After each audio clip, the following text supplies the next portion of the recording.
tadi saya punya rencana. Bible ini mau tak taruh di pantat. Gini dia. Bukan saya enggak. Kalau saya dari awal ketika saya berjuang di dalam Islam, hidup saya sudah saya wakafkan. Jadi keadaan apapun saya sebenarnya siap. Gemes sebetulnya. Ya sebetulnya kalau challenge ini, apakah memang nanti saya diasap mati? Ya, kalau saya kan jelas sakit nih, ada sakit. Dan operasinya juga tidak sempurna. Apakah saya akan diasap langsung mati? Saya jamin 1000%, ya nggak mungkin gitu loh. Jadi memang itu hal yang dicari-cari oleh si Tamparan. Ini manusia jahat, saudara, ya. Jahat, ya. Dengar-dengar sih Bandung ya. Kalau Bandung teh cocok itu, kena ya. Minimal gigi depan 2 lah lepas ya.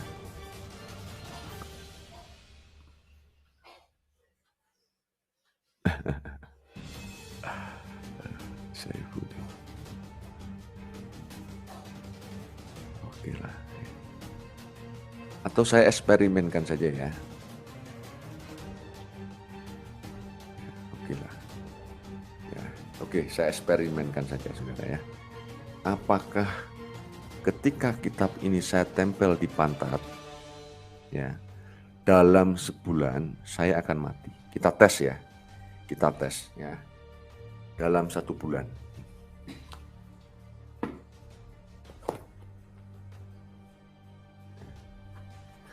Kita lihat apakah dalam sebulan saya akan mati. Ya. Kita taruh lagi. Ya. Kita lihat nanti apakah Agustan akan mati ketika Alkitab ditaruh di pantat. Saya kira seperti itu saja. Agama Kristen mungkin agama yang paling sering dihina di Indonesia. Bukan hanya dihina, mereka juga bahkan dilarang ibadah di beberapa daerah. Dan karena terlalu seringnya ditekan itulah umat Kristen kemungkinan besar menjadi apatis. Ntar kalau dilaporin kita kena masalah lagi. Begitu pikir mereka. Ya mereka nggak salah sih. Banyak kasus di mana umat Kristen selalu menjadi pihak yang dikorbankan. Kasus Ahok mungkin jadi salah satu contoh di mana dia divonis karena kasus penistaan agama. Dan ini membekas sekali di hati umat Kristen di Indonesia. Apalagi setiap hari Minggu, pendeta mereka selalu menekankan di dalam khotbahnya, kasihilah musuhmu, kasihilah musuhmu. Sehingga umat Kristen akhirnya lama-lama menjadi orang yang nerimo. Cuman dihina, toh masih bisa cari makan dan gak mati kalau cuman dihina doang. Begitu mungkin pikiran sebagian besar dari mereka. Konsep keikhlasan umat Kristen Indonesia terhadap hinaan kepada mereka inilah yang mengagumkan buat saya. Hinaan terhadap agama bukan lagi sesuatu yang penting. Yang penting adalah prestasi di dalam hidup di dunia. Persis seperti apa yang mereka yakini. Kalau pipi kananmu ditampar, berikanlah pipi kirimu. Bukan saya mengunggulkan agama Kristen itu lebih tinggi dari agama lain. Tetapi setidaknya konsep itu bisa kita pelajari supaya kita tidak terlalu reaktif atau bereaksi berlebihan ketika ada orang yang menghina agama kita. Karena ketika yang dihina itu reaktif, maka akan muncul hinaan-hinaan lainnya. Karena pasti si penghina itu senang ada reaksi balik dari mereka yang dihina. Coba kalau kita cuek, yang menghina juga lama-lama bosen. Karena pasti nggak ada reaksi apa-apa. Inilah yang terjadi di banyak negara maju. Ketika hinaan terhadap agama bukan lagi sesuatu yang dianggap serius. Mereka itu lebih tertekan kalau belum dapat kerjaan, tidak diakui oleh sekitar, atau belum dapat pasangan. Masalah agama itu urusan pribadi dengan Tuhan. Gak usahlah diumbar-umbar di media sosial. Dan karena itulah mereka akhirnya bisa berlomba-lomba di dalam teknologi, saling berkompetisi siapa yang duluan bisa ke Mars, saling sikut menyikut di arena balap yang prestisius, juga saling mencari kejayaan di bidang ilmu pengetahuan. Itulah kenapa mereka lebih maju dari kita di Indonesia dalam segala bidang, kecuali bidang agama. Bidang yang sangat kita kuasai, mulai dari neraka paling bawah sampai berapa jumlah bidadari di surga, kita sangat tahu detailnya. Meski takut disuruh berangkat duluan ke sana. Salam sejahtera bagi kita semua, kembali dengan saya di channel ini. Kalian teman-teman yang menyaksikan channel ini diberkati Tuhan Yesus Kristus. Nah teman-teman, itulah cuplikan video dari Denny Siregar. Beliau menyuarakan bahwa kekristenan yang ada di Indonesia seringkali dijadikan korban. Bahkan kekristenan dihina-hina, dicaci maki dan dilecehkan, dan bahkan dijadikan korban. Nah, di dalam cuplikan video tersebut saya menangkap beberapa poin yang Denny Siregar sampaikan. Yang pertama, agama Kristen adalah agama yang sering dihina di Indonesia. Maka saya katakan ya, karena seringkali para ustadz-ustadz yang sering menghina, melecehkan, dan menista kitab suci, bahkan sesembahan orang Kristen, seperti Ustadz Abdul Somad, Ustadz Nababan, Ustadz Kainama, Aristo, Donditan, dan Yonatan Handar, dan masih banyak ustadz-ustadz yang sering menghujat, melecehkan kekristenan, terlebih-lebih Tuhan sesembahan iman Kristen. Dan itu sudah berlapis-lapis. Mereka itu tidak pernah ditangkap dan tidak pernah diproses. Ya, kenapa kasus ini terus membabi buta? Karena orang Kristen sebenarnya tidak suka lapor-melapor, tidak suka cara-cara begitu.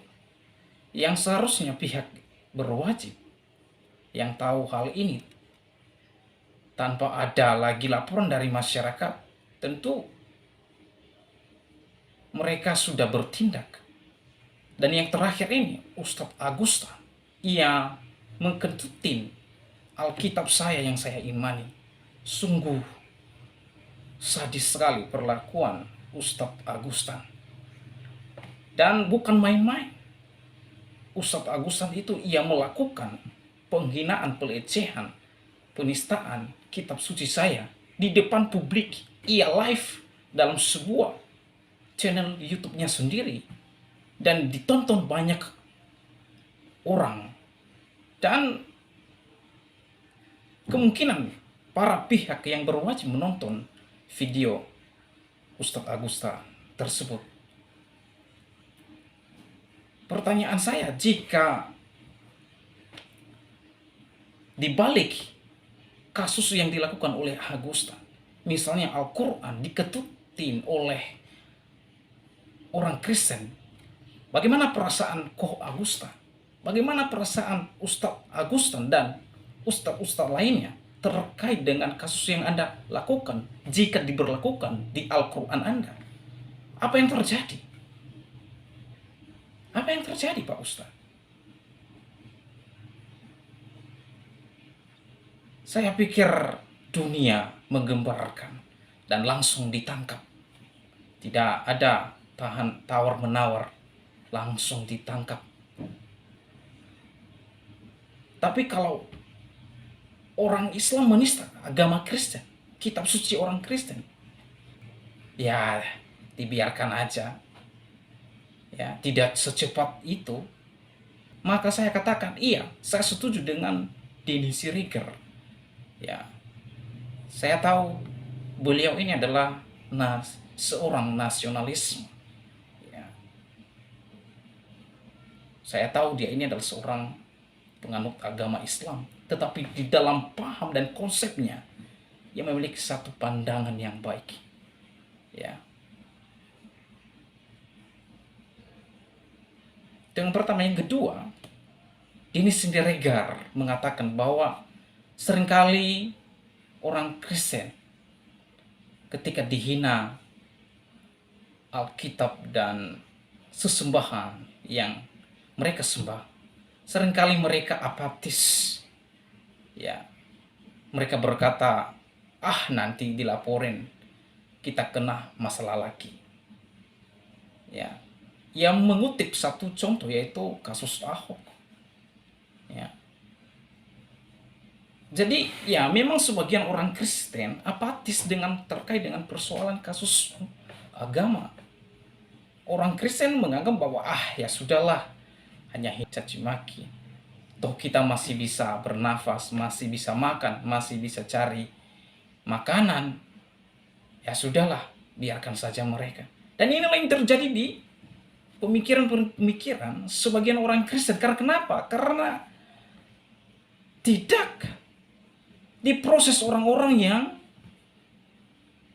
menghina kekristenan. Salah satu contoh adalah seorang Ustadz Abdul Somad. Berlapis-lapis mereka buat laporan. Dan Ustadz Yahya Hawaloni. Ya walaupun Yahya Hawaloni ditangkap, tetapi hukuman yang dia dapatkan adalah ringan sekali. Tidak sebanding dengan kasus MKC. Dan inilah yang membuat orang kekristenan tidak lagi mau peduli dengan hinaan caci makian yang dilontarkan oleh para ustadz-ustadz katron. Ustadz-ustadz yang kesiangan. Ustadz-ustadz yang mendadak menjadi penceramah di Indonesia ini. Maka orang Kristen tidak peduli dengan hal itu. Ya sudahlah, biarkan saja dia. Dan itulah yang terjadi. Karena kenapa? Karena tidak diproses secara utuh orang-orang ini. Dan hal ini itu yang terjadi kepada kami minoritas. Ada dua hal yang saya tangkap di dalam cuplikan video tersebut. Kiranya para penghujat dan yang mencaci maki Alkitab saya, kitab suci saya, kiranya diberkati oleh Tuhan.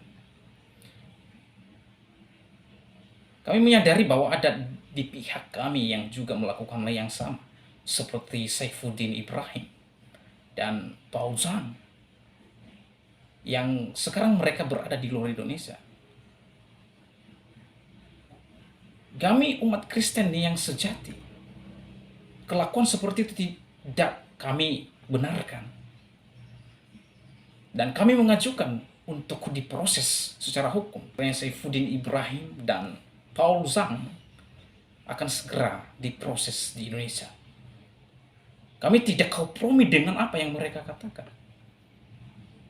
Karena kekristenan tidak mengajarkan untuk hujat-menghujat, balas-membalas, dendam terhadap agama lain. Kekristenan diajarkan dengan kasih. Bahkan Yesus berkata, berdoa bagi mereka yang memusuhi engkau dan yang menganiaya engkau. Berkatilah mereka. Itu yang Tuhan Yesus ajarkan. Bukan saling hujat-menghujat. Bukan saling rendah-merendahkan. Bukan. Yang dilakukan oleh Saifuddin Ibrahim dan Paul Zhang, kami kutuk dengan tegas bahwa itu tidak benar dan kami tidak kompromi sama sekali perlakuan mereka. Maka oleh sebab itu, kiranya pihak kepolisian menemukan jalan untuk memproses mereka. Kiranya video ini memberkati kita semua di dalam hidup antar umat beragama. Kiranya kita saling menghargai satu dengan yang lain. Tuhan Yesus memberkati.